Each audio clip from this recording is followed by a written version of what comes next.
શું મિત્રો આપ જાણો છો શ્રીબાઈ કોણ હતા? જ્યાં ગરવો ગિરનાર, રૈવતક પર્વત અને પ્રભાસ ક્ષેત્રમાં પ્રથમ જ્યોતિર્લિંગ ભગવાન સોમનાથ બિરાજમાન છે, તે જ વિસ્તારમાં શ્રીબાઈ માતાજીનો આશ્રમ જંગલની વનરાઈથી ઘેરાયેલા પહાડોમાંથી વહેતી અને સોમનાથ ત્રિવેણી સંગમમાં મળતી હિરણાવતી હિરણ નદીના પાવન તટ પર આવેલો છે.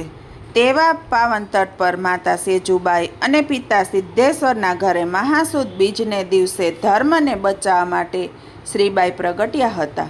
સતયુગમાં રાજા હિરણ્યકશિપુને બ્રહ્માજીની તપસ્યાને કારણે અમર થવાનું વરદાન મળ્યું હતું. જમીન પર કે આકાશમાં, ઘરમાં કે બહાર, રાત કે દિવસ, ન પ્રાણી કે મનુષ્ય કે પછી પક્ષીઓથી, ન અસ્ત્ર કે શસ્ત્રથી મૃત્યુ ન થાય તેવું વરદાન મેળવી રાજા હિરણ્યકશિપુએ રાજ્યની જનતા પર અત્યાચાર શરૂ કર્યા હતા.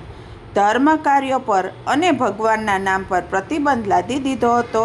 આ સમયે શ્રીબાઈ માતાજીએ અને સિદ્ધેશ્વર દંપતીએ ધર્મની રક્ષા કરવા જમીનમાં ભોંયરું ગળાવી છાની છાની ભક્તિ સાથે સત્સંગ અને ધર્મનો પ્રચાર પ્રસાર કરી સનાતન ધર્મની જ્યોતિને જલતી રાખી હતી.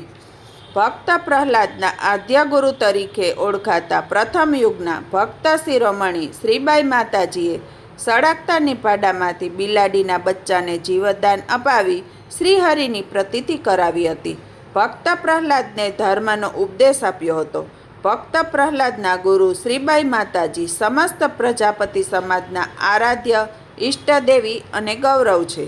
માતાજીના મંદિરની બાજુમાં હિરણેશ્વર મહાદેવનું પ્રાચીન મંદિર છે, જ્યાં નીપાડાનું સ્થાન છે. શ્રીબાઈ કુંડ છે. અહીં પાતાળમાંથી પાણીનો પ્રવાહ નીકળી વાસણને ઠંડા રાખે છે.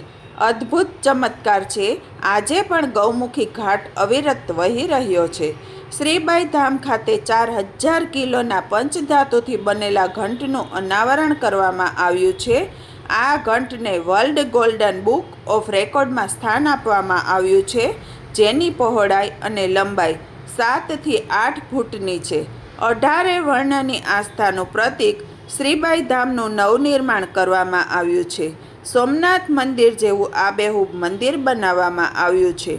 આ મંદિરમાં એક પણ જગ્યાએ સિમેન્ટ કે લોખંડનો ઉપયોગ કરવામાં આવ્યો નથી. જેમાં પ્રદર્શન હોલ, શ્રીબાઈ કુંડ, ભોજનાલય, ગૌશાળા, ધર્મશાળા વિશાળ જગ્યામાં બનાવવામાં આવ્યા છે. દેશ વિદેશથી ભાવિકો શ્રીબાઈ માતાજીના મંદિરે આવે છે. મિત્રો, તમે પણ જૂનાગઢ કે સોમનાથ આવો તો તાલાળા